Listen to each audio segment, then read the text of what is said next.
एक सरसब्ज और शादाब जंगल की गहराई में एक परियों की बरादरी एक जादुई क्लियरिंग में रहती थी।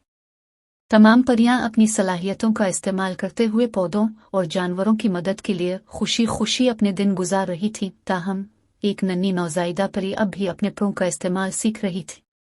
जब वो उधर उधर फड़फड़ा रही थी, वो गलती से क्लियरिंग के किनारे के बहुत करीब पहुंच गई।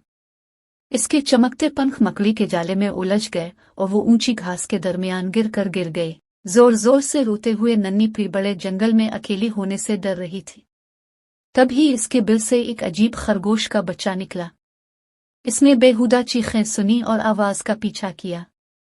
घास में से झांकते हुए इसने नन्ही परी को अपने जालों में उलझे हुए पैरों से लड़ते हुए देखा। मेहरबान खरगोश ने जाले के चिपचिपा तारों को हटाने के लिए अपने छोटे पंजों को नरमी से इस्तेमाल किया। इसके पैरों के अब आजाद होने पर परी ने सुकून का सांस लिया। इसने अपना तारुफ एला के तौर पर कराया और इसे बचाने के लिए खरगोश का शुक्रिया अदा किया।